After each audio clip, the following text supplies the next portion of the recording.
Na naman po ang inyong lingkod, si Mr. Destiny.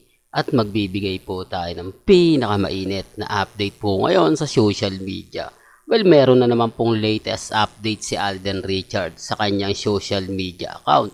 Isa po ito mga kaaldab, sabi ko nga po sa inyo sa kagandahan po na pagbibigay ng update na sinasabing may gym puro ngayon si Alden Richards at nalalapit na nga po daw ang premiere night ng pelikula nila ni Julia Montes. Nakakatuwa naman po, di po ba? Sabi ko nga po sa inyo, iba po talaga si Alden Richards sa mga ibang mga artista na kumbaga nagpapahirap pa sa mga fans nila, samantalang si Alden napakaagang mag-post, napakaagang magbigay ng update.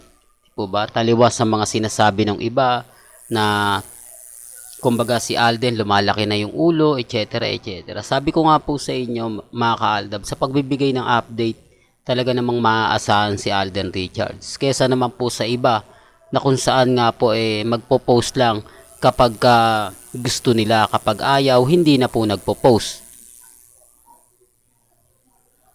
Di po ba?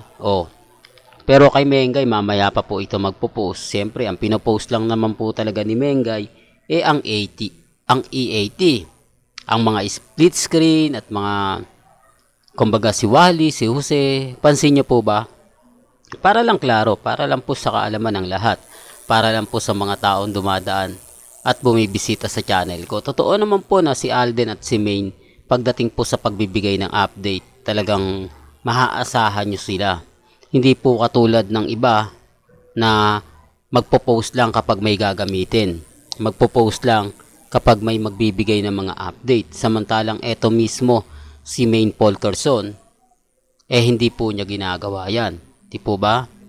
At si Alden Richards. Kaya nga po marami nagre-react, marami nagko-komento sa channel natin. Pero bago natin ituloy etong napakagandang update natin, kung bago ka lang sa channel na to at isa kang true-blooded Aldab Nation na nagmamahal po kina Mengay at Tisoy, tama po ang channel na pinuntahan mo, kaya consider na po kitang bagong subscriber. At huwag mong kalimutang i-share ang mga video po natin sa mga mami, sa mga titas at sa mga senior. Alam nyo po ba mga kaaldab na may mga bagay-bagay po na mapapaisip po talaga kayo?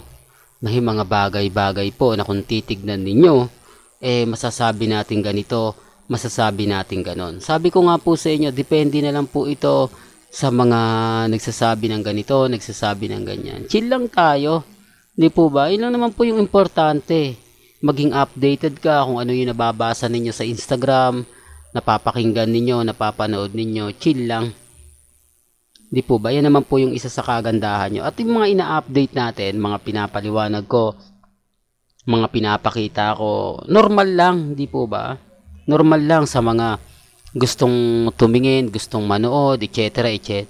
Yan ang isa sa rason kung bakit po ako nagbibigay ng mga ganitong update. Kahit ang dami pong bumabatikos, tuloy pa rin po ang laban. Aldab pa rin hanggang sa uli. At nagpapasalamat din po ako sa mga suporta na binibigay ninyo. Suporta na binabato nyo po sa channel natin. Bagamat na nagkakaroon ng mga issue, sinasabi nila na simula na raw po ng mga kumbaga pasintabi na lang sa mga ganto ganyan, etc. Sa totoo lang po, kung kami po Aldab Nation, hindi na po kailangan ni Mengay na isa-isahin po kami bigyan ng message. Million po ang Aldab Nation Paano namin paniniwalaan na si Mengay isa-isa raw po kinakausap ang mga admin ng Aldab Nation na tigilan na nga po raw sila ni Congressman Spotted. Kumbaga may asawa na siya at wala silang anak ni Alden, magkaibigan lang sila ni Alden. Paano po nila mapapaniwala yon? Ang pinakamaganda at direct to the point, di po ba? Yung magpakita siya ng mga post, magpakita siya ng mga update nila, magpakita sila ng mga behind the scene nila na kulitan ni Congressman Spotted. Di po ba? Wala naman po Kaya nga po paano nyo mapapaniwala ang mga mamis, mga titas, mga senyor kung hirap na hirap sila sa pagbibigay ng update. Hirap na hirap sila sa pagbibigay ng mga kaganapan. Samantalang kung titignan nyo naman po at susuriin, tignan nyo po yung kay Ma Salvador. Pansin nyo po ba? At kay Rambo, ang dami nilang post, ang dami nilang update sa social media, tapos sinamahan pa siya nila Catherine at ni Daniel. Tapos may mga update pa po sila, may mga ganap pa po sila. Ang dami. Kaya nga po yung iba nagsasabi na ano bang nangyari kila Mengay? Ano ba nangyari sa mga social media account niya? Bakit pa na-E80 lang yung post niya? Bakit ayaw niya magbigay ng update? Kung may mag-update man sa ibang account pa. Sa birthday ni Mati, may nag-post, kaya lang isa lang, hindi na nasundan. Bakit? Di po ba? Yung mga simpleng tanong. Sa tingin niya po, sa dami po ng pumunta sa birthday ni Mati, na mga kaklase niya, mga kaibigan niya, siyempre makikita doon si Mengay at si Congressman Ispatid. Hindi po may iwasang magpa-picture, yung tipong di po ba? Sinasabi ko lang po yung totoo. Kasi isa lang naman po talaga yung kumalat na post na edited pa. Hindi na po nasundan. Tapos sasabihin nila, bitter daw po kasi yung Aldab. Hindi daw po matanggap ng Aldab. Sila po hindi po nila matanggap na mas maraming update ang Aldab. Mas maraming ganap ang Aldab kung ikukumpara po sa kanila. Kung titignan nyo yung mga posts nila Mengay sa Instagram, sa Twitter, sa Facebook, hanapin nyo, wala po talaga eh. Kaya nga po hindi ko na binabanggit si Congressman Ispatid, tamad po talaga mag-post yun. Tamad po talaga magbigay ng update. Nasaan na si Ibyang?